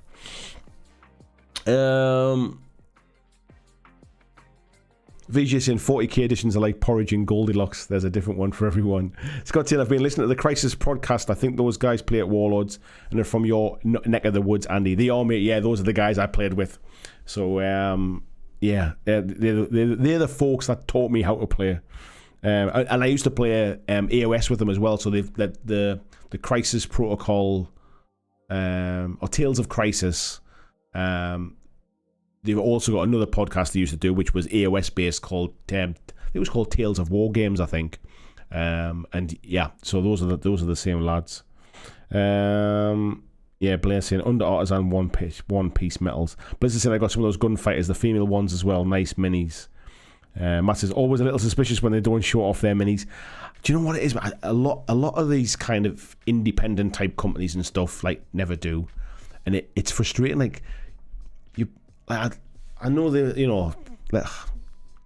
not everybody's a website builder, not everybody's a marketeer and stuff like that, but I'm not buying it for the box. I'm buying it for the miniatures inside. I'd like to see what they look like, which is a little bit frustrating.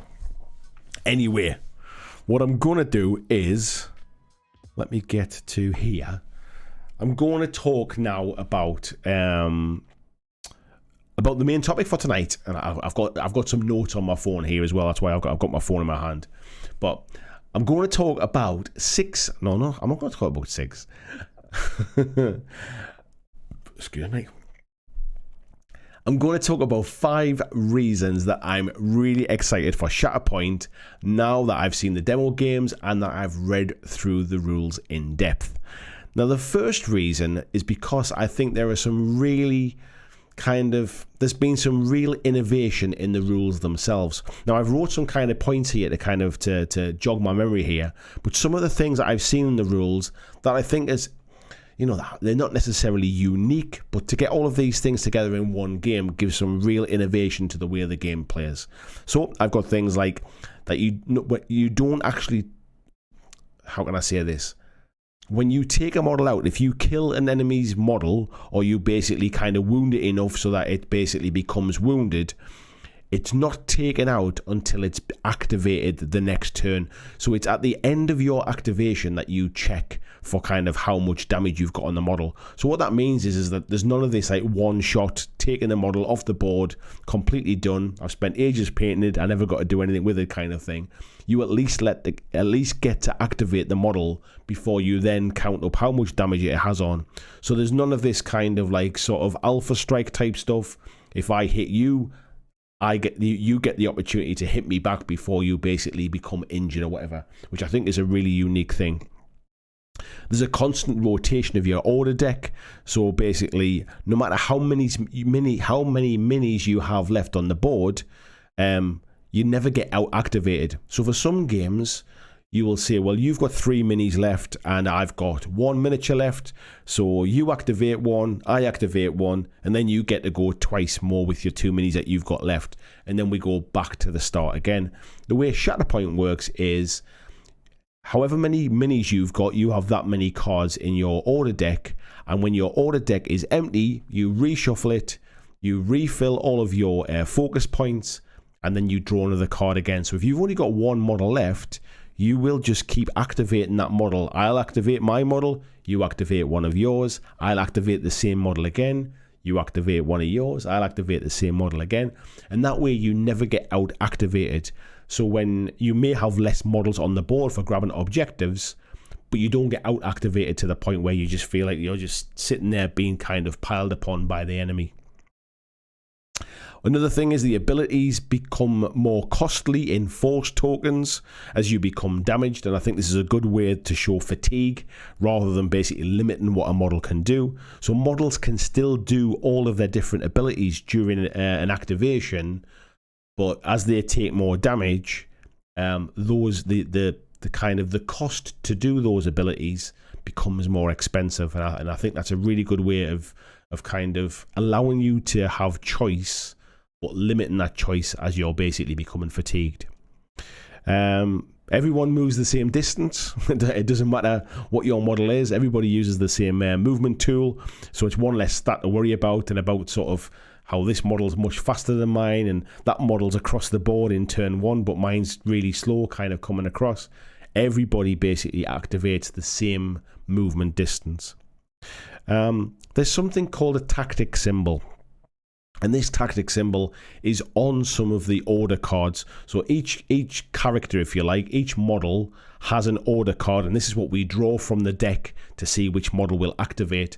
And some of them have a tactic symbol in the top left-hand corner, and that is just there as a nice kind of ease of life feature to basically say, by the way, when you activate this model, it has something on its card that happens as you activate it. The first thing you do as you activate it, this tactic basically happens, and it's just a nice little thing that a lot of games wouldn't do. You know, you would have to kind of memorize what your models do. I just love the fact that they've thought about putting this little thing in it, and the fact that it is random activation through that order deck, basically kind of like shuffling through it. It's something that adds to the game, but like with the ability to balance this with things like the Shatterpoint card and putting a unit into reserve. So let me explain what I mean by that. You have a deck of order cards of all the different models in your unit that you can activate, but it's random which model is going to activate next. So you draw a card from that deck, and that's the model you can activate. However, you can put that card into reserve and pull the next card and activate that instead, and then at some point later you can go back and use that card you've put in reserve. So it is a way that basically if there's something you want to do with a particular model but you don't want to do it right at the start of the order, if you like, there is a way to do that. Also in that deck is a Shatterpoint card, where the game gets its name from, and that Shatterpoint card allows you to activate any of the models that you have on the table. But it is not like sort of activating it and then it's done for the rest of the game. It's given any of the models a second activation, which I think is something really unique. So the randomization of stuff I think is really cool, but the fact that there are some stuff in there which allow you to control that, I think is pretty cool too. So that's a very long way of telling you the first thing that I think is interesting, but there are some really unique rules, I think, in this game. The second one is the fact that it's a really low model count game, and I think that's great for new players just getting started. The game plays roughly, give or take, as some kind of support units might be 2 models, but it roughly plays with between 6 and 8 models per side. You buy let's ignore the core set for a second, but that comes in with enough for a full game for 2 players. But if you just wanted to get into it, not with the core set, you buy a couple of boxes and you're ready to go. You can mix and match them later on as you buy extra units, but if you buy a couple of boxes of the different character packs, you're good to go. So you can just jump in with the models that you like the look of. The fact that you can kind of mix and match them is something extra as well, but I think it's a relatively low model count. It's manageable to build and paint, and you can get them to the table relatively fast. The third thing that I think is really cool and I'm excited about is the fact that there is no point cost in setting up a game. So in most games you would say, let's say like 40k, we're going to pay 2,000 points. In Marvel Crisis Protocol, you have to kind of adjust your list building to like work out which of the different crisis cards you're going to pick. The mission cards, is it going to be a 16-point game? Is it going to be a 19-point game? And you have to build your teams like that. The way this game works is you take your primary model. So let's say that Darth Maul or Lord Maul, as he's called, is your primary model. He comes with a point cost. I think off the top of my head that might be 8 points. And that means that he can take 8 points of models with him to buy a secondary unit and to buy a support unit. And that's it. So some models will get to bring more points with them. Some models will get to bring less points with them. But the balance is in the rules and the abilities and the amount of force points that they bring with them. The game balances out that way. So there is no point cost to the game. There is just a leader brings a cost that he can then recruit, and then he can spend that many points to bring his secondary unit and his support unit. And that's it. So there's none of this kind of sort of fancy list building sort of to worry about. It's really, really straightforward. The fourth thing is that height matters. And what I mean by that is the height of terrain. So many games are really played like on a flat plane surface, where terrain is generally there to kind of just get in the way a little bit or to look pretty. But I think in Shatterpoint, terrain height is going to be really important, very much like it is in games like Dead Zone. I would say that the rules have been written with this in mind as well, so how you can traverse up kind of ingress points like ladders and lifts and things like that very easily, the way you can basically jump down from certain heights, the way you can jump up certain heights. The rules have all been written with this terrain in mind. However, in some games like Infinity and Dead Zone to an extent, if you're out in the open, you will be punished for it. Where Shatterpoint doesn't feel like that so much. Like Infinity especially works really great with lots of sort of vertical terrain and lots of kind of blocking line of sight, but it's essentially there for you to move across the board to dodge behind. In Shatterpoint, it feels like you're much more traversing it. It's got that feeling of jumping around through different heights, very much like the cartoons, very much like the movies, where you've got Jedis backflipping off the tops of buildings and things. It feels very cinematic in its approach. The fifth thing is that the game is based around objectives and not just killing each other. And the characters can last quite a while in the game. It takes quite a bit of effort to be able to wipe a player completely off the board, and you will be really focusing upon kind of getting the objective, getting the scenario, and trying to win the game with points like that, not just sort of fighting against your enemy.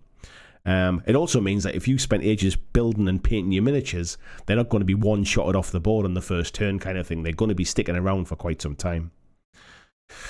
Now the sixth one, a bonus one as well, I know I said 5, but I'm going to give you a bonus one on the end as well, is the struggle tracker. Now this isn't something that we see in a lot of games, but I think it's a great addition, and it's something that you'll have to keep a close eye on the game, because I can see, especially in the early days, what will happen is you think you've got this game in the bag. You'll be thinking, if I do this, and you know, if I go over there and I try and take him out, I'll be able to win this kind of thing. And you won't take into consideration the fact that your opponent, all they need to do is get to that objective, score the point at the end of their turn, and the tracker basically moves onto their side and maxes out and wins. The struggle tracker is a really, really clever addition, and I think without it, this would still be a decent game where you're just racking up points, and like the way Marvel Crisis Protocol works, where basically the first to 16 points is the winner kind of thing. The fact that you're pulling and pushing on this struggle tracker, constantly trying to kind of not only score points but pull the win back from your opponent as well, I think is going to be really, really interesting and add lots of cool stuff to the game. So what kind of stuff are you excited about? Is there anything that you've read in the rules that you think is going to kind of really make this the game that you want to play? Is there anything you've read in the rules where you think, that's absolutely turned me off to the game, I'm not interested in this? I'd love to know what you think. So, folks, there we go. I just read what Libras has just said there. I'm super excited for this. I've not had a chance to have a demo yet. I know you're saying you've had a demo, mate, but I've not had a chance to have a demo yet. But I feel like I've kind of read this inside out. Sean Stratton says, terrain is not 28 scale. Yeah, that's because they're not 28mm miniatures, mate. That's fine. Taliesin says, I like it. The main unit decided army size is kind of refreshing. I hope for some default lists for people who do not want to mingle with their setups too much.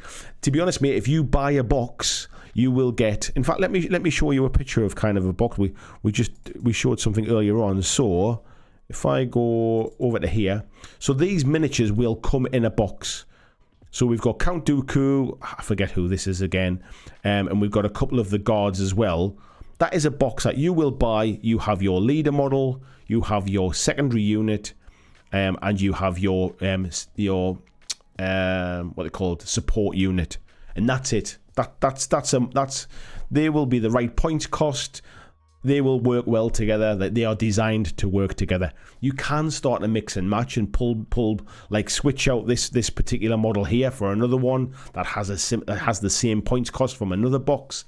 You can start to mix and match if you want to, but that is a list that you can just play out of the box. Same again with, let me scroll across, General Grievous here as well.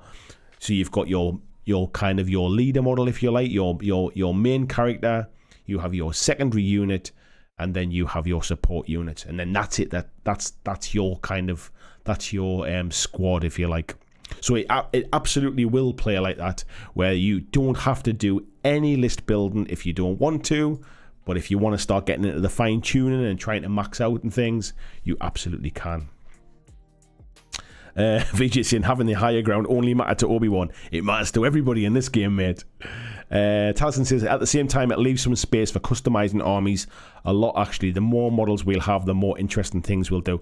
And I think that's where it's going to be a trick. We're going to start to be able to see some interesting combinations as more models get released with the same keywords. We'll start to see the possibilities of being able to switching models in and out. Lee saying, this quick breakdown has given me far more info than the rush demo I got at Star Wars Celebration. Not the fault of the guy running it, just so busy. Excuse me, really intrigued by Shatterpoint. Yeah, I must admit, mate, I have kind of read it from cover to cover. I'm really intrigued in it. The only thing I would say at the minute that feels a little bit, not confusing, but it maybe can do with being clarified, is the line of sight rule.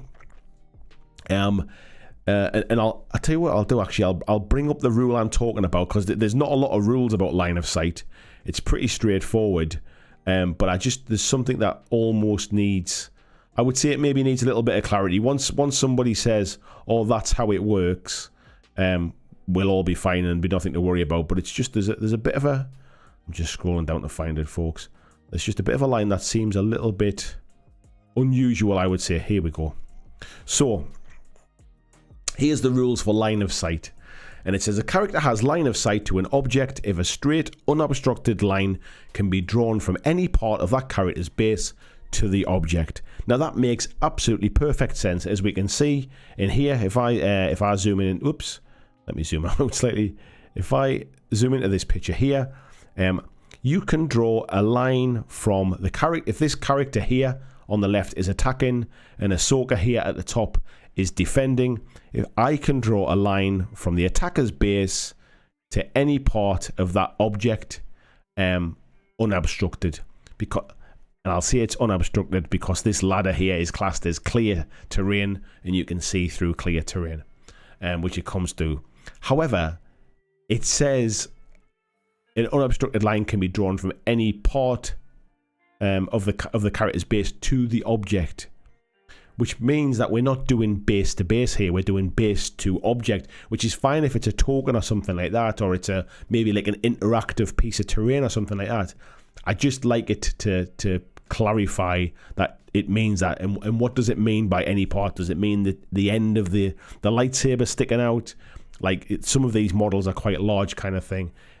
I know it in Marvel Crisis Protocol, it's base to base. I know this isn't Marvel Crisis Protocol, but I just like to kind of have that clarified, because later on down here when it talks about cover, it says that basically here a straight line can be drawn from any portion of the attacking character's base to any portion of the defending character's base. So it talks about base to base when it's talking about cover or lines between them for cover. It doesn't say that when it's talking about line of sight for like ranged attacks. And that's the only thing I would say in the entire rules where it just needs a little bit of clarification for me. It would just say either, yes, it's any part of the model that you can see, that you can draw a line to, or actually, sorry, what we meant was it's base to base when we're talking about models. Once that's clarified, like, then I'm kind of cool with that stuff.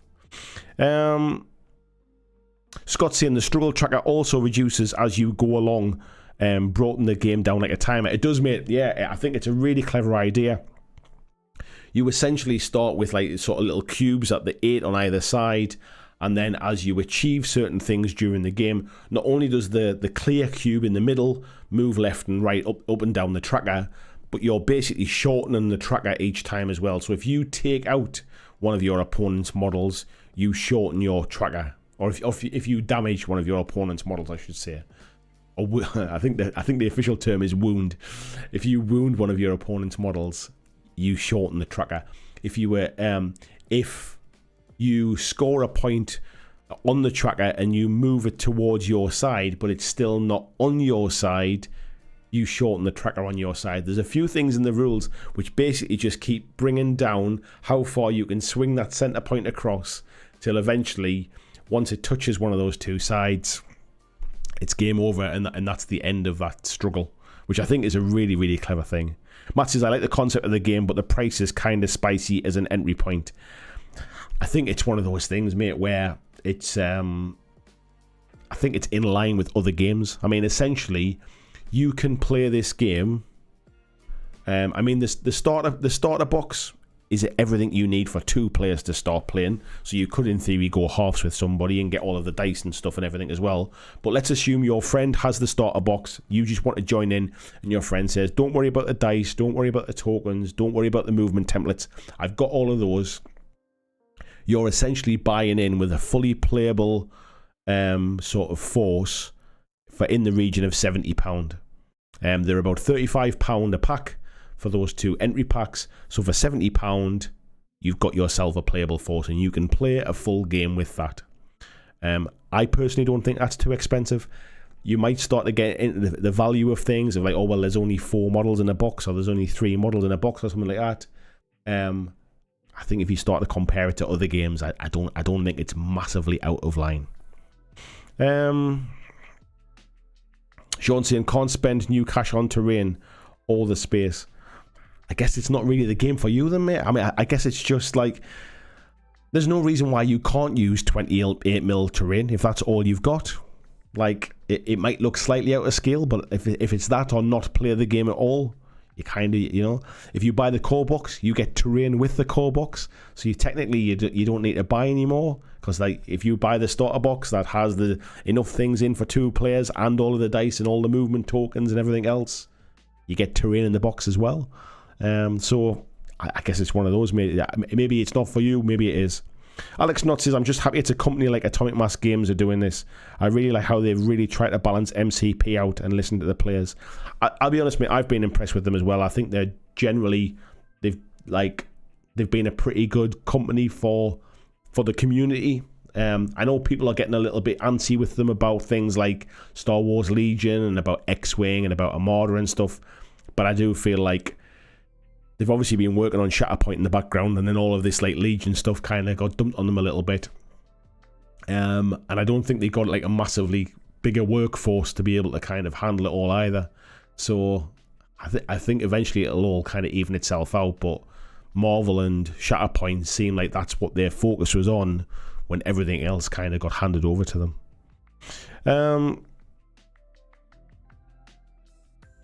Let's have a little look here. Blair saying, is the struggle tracker like the God tier point tracker? Yeah, very similar, mate. Apart from, you know, in God tier where you can adjust the different scenarios, adjust the endpoints of that tracker. Instead of you playing around and then whoever has the token on their side of the track wins that round, like in God tier. In this game, you keep playing until somebody maxes out the tracker on their side, but you can shorten the track down to max it out quicker by doing certain things during the game. So it's similar but not the same. Clyde saying, I'll pull a Tony and just focus on the joy of painting Mandos for a bit, but I'm willing to give the rules a try. If I don't fancy them, I'm sure I can use a different system. Absolutely, mate. Jessica says, all games have a spicy starting cost, really. Yeah, I wouldn't disagree with that, mate. Revan says, what's your thoughts on the stance cards? I think they look far too complicated. I quite like them, mate, if I'm being perfectly honest. And that's because I've used similar kind of stuff in things like Guild Ball, where when you got a certain number of successes, you would basically go on the playbook in Guild Ball and kind of work along it. I think it's also used in, it's another Privateer Press game, the skirmish game with the, I forget what it's called now. Their hex-based skirmish game, Privateer Press. I forget the name, but it's something similar is used in that as well. So what it means is that basically you roll your dice, you do the attack, you find out how many successes you've got based upon how many hits you have and how many defenses your opponent has. That's how many you've got. It allows you to do a certain number of damage, and then you basically move along the combat track. I think in first few games, it's going to feel a bit disjointed until you get used to it. But I think once you've played it 2 or 3 times, you'll kind of get to know what your models do, and you'll whiz through them really fast. That's exactly what happened in Guild Ball with the playbooks and understanding exactly what your models could do. So I think it feels very different to new players unless you've played something like this before, and then it'll be a case of, once I've played it a few times, it'll become second nature. Lord Novus is saying, I really like the scale. I have fun painting big minis. Me as well, mate. That one of the attractions for me is definitely that. Big Dave's asking what the name of the horror game was from earlier. It was called Veritwood. Sean says, still got a 200 model count. Still got Imperial Assault 200 model count, and they killed the game. It's a completely different game, mate. Imperial Assault is a dungeon crawler by Fantasy Flight Games. That's got nothing at all to do with Shatterpoint. They're different games. Just because you have miniatures and you bought one game doesn't mean you have to, all by the same stretch, or entitled to use them in another game by a completely different company. Let's have a little look here. Talisman is saying, in my opinion, the price is steep too. I've got like 200 old Star Wars miniatures. If only I had the cards. You can get the cards, mate. You'll see the cards online. In fact, let me show you the cards, right? If you go to Atomic Mass Games and you go to their Star Wars transmissions, they're starting to show off some of the stuff that you will see. Here's the cards for Bo-Katan Kryze. So you'll see all of the things that she can do. There's her points cost. So she is a secondary unit, so she costs 4 points. So whichever leader you take her with, 4 points will be taken up by that. She doesn't bring any force to the pool. These are all of the things that she can do on her card. And then here's her stance card, which basically shows you. So basically, after you've done your combat, you work out how many successes you got. If you, let's say you're doing a ranged attack, so as shown here by the gun, if you had 1 success, you basically get to do one. I think that's one hit. Oh, sorry, ignore what I've just said. It's slightly different. You basically, you roll, this is your gun, you roll 6 attack dice, and depending upon what symbols you get, or basically how many of those things you get, that's how many hits you get. Those are critical hits, those are normal hits, those are damage. You then basically move along this track, and that is the things that you basically do to your opponent. So that's 2 damage, that's 1 damage, and I think it's I forget what the name of that is now, but basically stops you moving, and then 2 more damage kind of thing. But anyway, that's the cards. So if you've got minis from elsewhere that you want to use in the game, there's the cards. There's some of the Clan Kree's Mandalorians. So this is the support unit. It shows you here on this card that there's 2 models in this unit. It shows you that they cost 4 points. So 4 points for that. 4 points for that. You need to have an 8-point leader to use those 2 together. This is what they can do in the game. Well, here what you've got is how much damage they can take until they're wounded. Here's how many wounds they have. And here's their point, here's the thing. So the cards are there if you want to use them as well. If you really want to just give this a try with models you've already got, there's ways to do it. He's the same with Captain Rex. He's a secondary unit. They're his rules. He's the 501st Clone Troopers. Here's their rules. So yeah, like,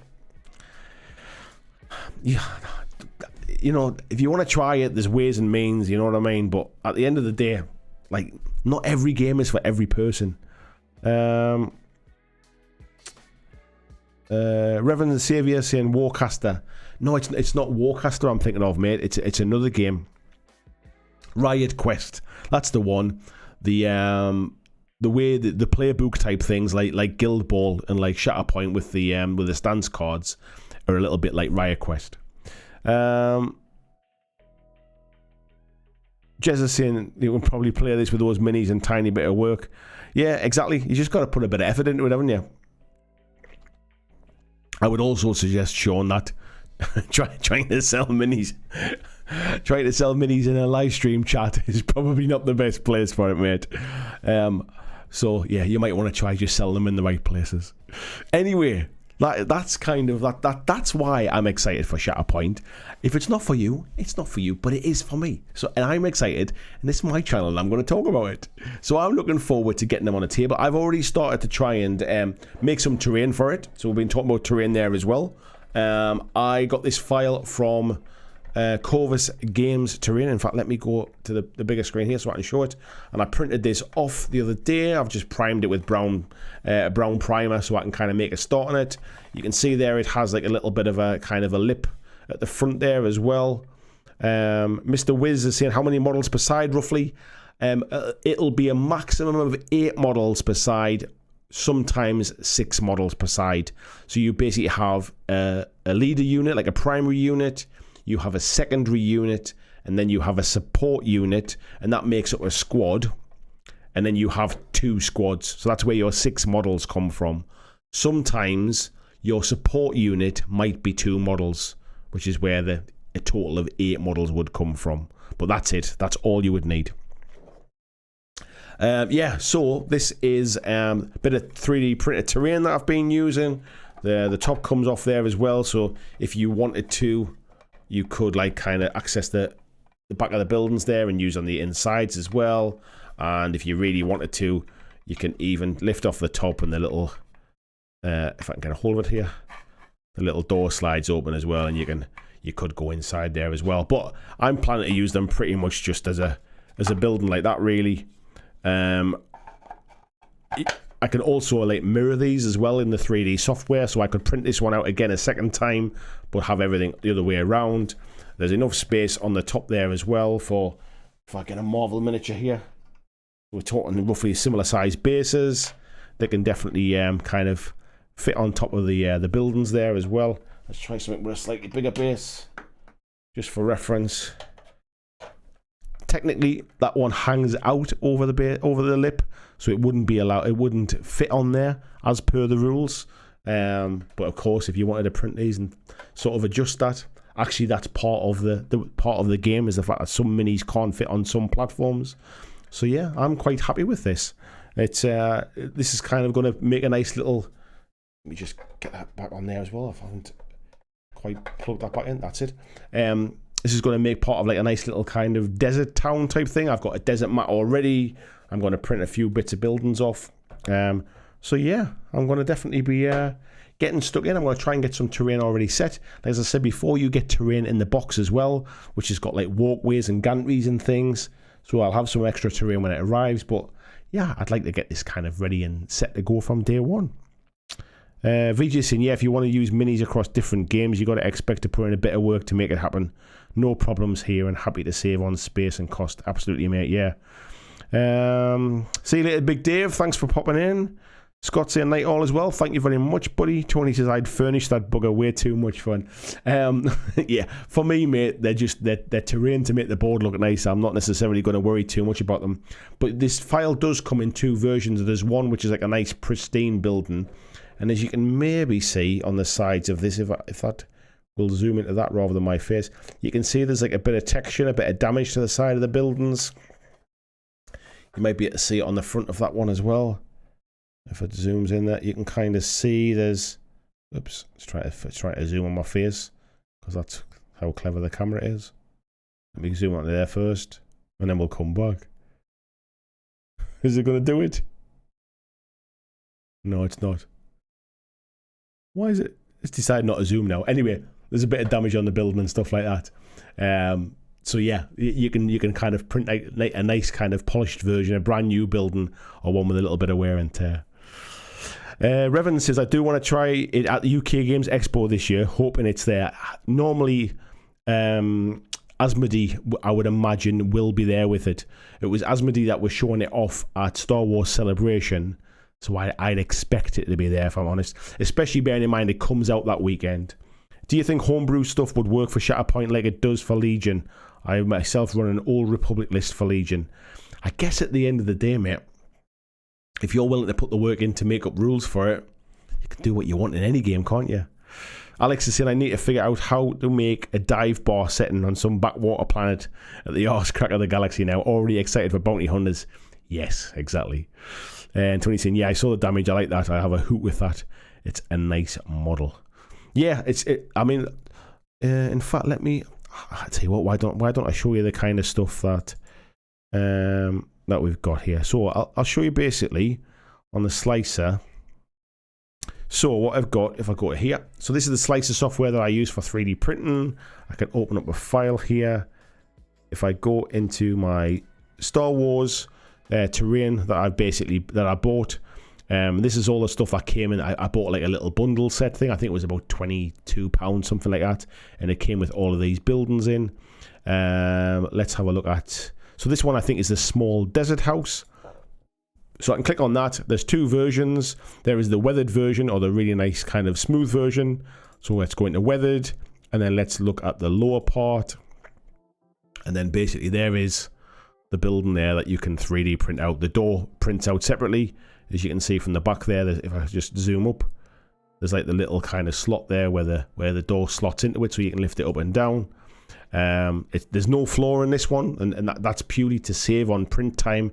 And with plastic, like at the end of the day, if you wanted to put a floor on it, you absolutely could. But generally, I like my terrain to basically to be like this, both for storage and for speed as well. So yeah, you can see there, if I zoom in a little bit, you can kind of see the damage on the sides of the building here and things where it's kind of chipped away. And because the scale of these are really designed for Star Wars Legion, because the scale of these are more for like sort of 28mm miniatures, what I do is I come into here and I basically, let me just into there, change that to 115%, and then it scales up the size of the building, and then it means that when I print it off, it prints off at the right scale for the bigger miniatures. And that is that's kind of what I do. So if I bin that one off, we'll show you something else here. So there is things like, let's have a look. There's a desert cantina here. Let's have a look at the weathered one again, and the lower half. So you can see there's half of it that you print off, and then we print off the second half, and again you just kind of scale that up to match. And yeah, all these files, these are from Corvus Games Terrain. Like I say, I bought these myself. It's not sponsored or anything like that. I haven't been sent them. I just really like I really like the terrain buildings that he does. And there's the other half of it there. The two bits come together. But yeah, they print off super quick. So for anybody that basically hasn't seen this kind of slicing software, so basically if that's the file I want to print, All I essentially do is I put in the sizes here in the top corner. I print this at 0.2 millimeters. That's all it really needs to be. I click slice now. It will then convert it to a G code, which is what my printer reads. You can see there, and I can run this down the side here, and it will show you basically how it's gonna build it up. So what it'll be doing on each layer, and the layer will build up and essentially just make that.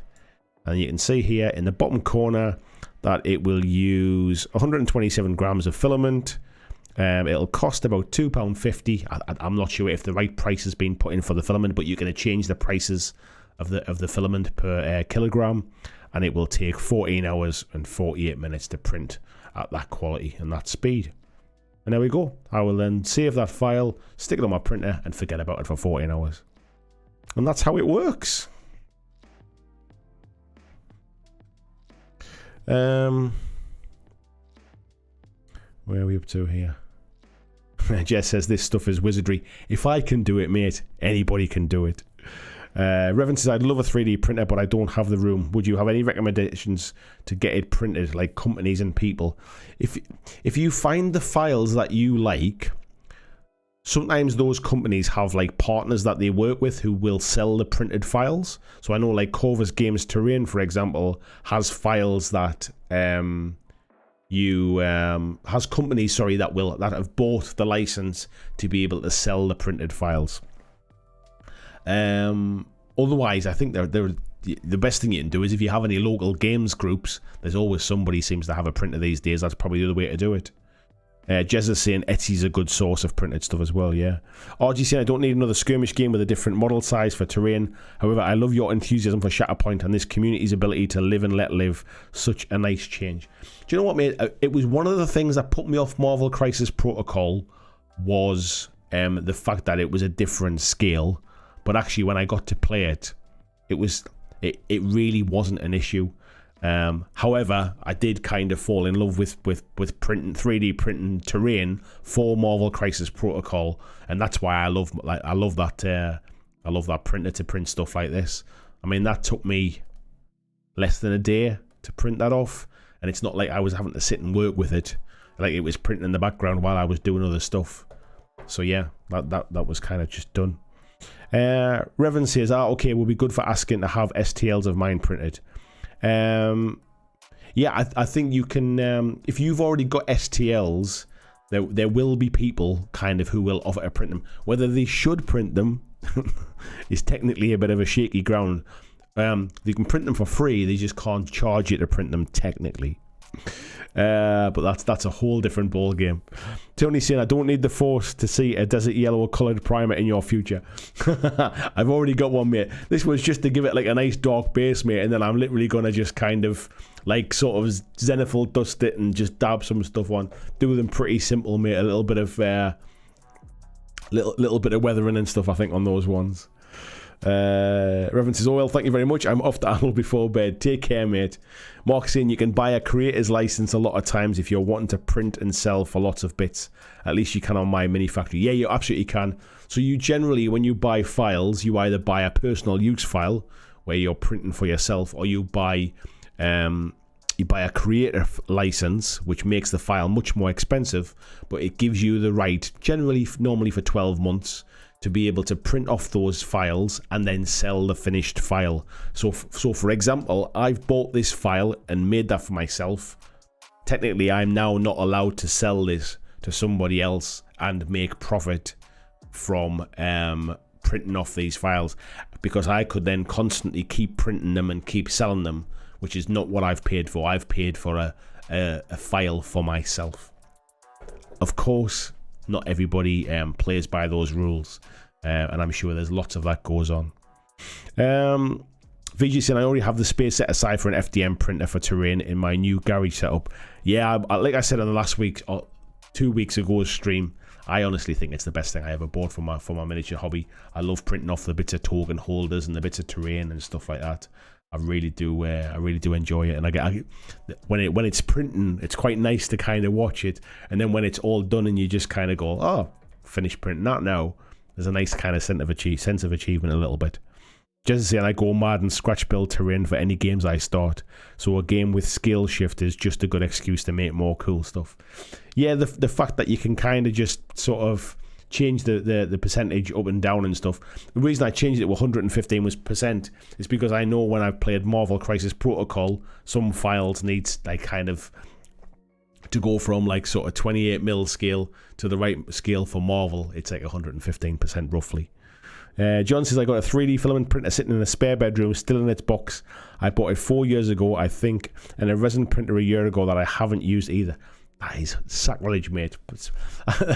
That's like buying a starter box for a game that you never play. Who would do that? Yeah, Tony says, believe it or not, gone from nothing to having a pavement, cobbled road and base, all for that house diorama. Nice one, mate. Well, I think, folks, that's probably as good a time as any to wrap up the stream now. We've been going for a couple of hours. I think we've covered everything we're going to cover. But yeah, I'm excited. I've got loads of stuff happening this week. None of it I can tell you about because it is all lips are sealed, top secret stuff. So something happening tomorrow. I've got a meeting on Wednesday about something else that might be happening in the future. I've 99% edited a video that you should be able to see this week, which is Ronnie Renton chatting about stuff that is happening at Mantic Games in the next 6 months. Some stuff's kind of sneaked out a little bit. Some stuff absolutely hasn't been talked about. So that will come out later this week. And then we'll be back with live stream again next Monday. And I might even try and squeeze in next week a hobby hangout as well, because I keep meaning to bring those back. But for one reason or another, I've not managed to do so yet. So yeah, if folks are up for it, we might bring Hobby Hangout again back next week. So, Jesse says, cheers, Andy. Cheers, folks. It sounds cool. Yeah, loads. All will be revealed eventually, mate. I've got loads that I can't talk about at the minute. But yeah, really excited to be able to talk about it when I can. And Tony's saying, yeah, Mr. Hobby Hangout. Nice one. Yeah, me too, mate. I'm going to have plenty of stuff to start painting soon. I've got all my Conquest stuff up here, all built and primed, ready to paint as well. Stephen said, are you coming on Friday? I am, mate. I am bringing along my Conquest troops. I'm getting their first outing on Friday, mate. So I will see you there. Taliesin saying, night going off as well. Thanks for the live and honestly for getting the Star Wars Shatterpoint. To my knowledge, my wallet hates you. No worries, mate. And I will see you Friday, Stephen. So take care, folks. I will see you, Stephen, on Friday. I'll see everybody else next Monday on the live stream. And I'll obviously give you all a nudge when the video comes out later this week. So take care, folks. Enjoy the rest of your week. And thank you for tuning in.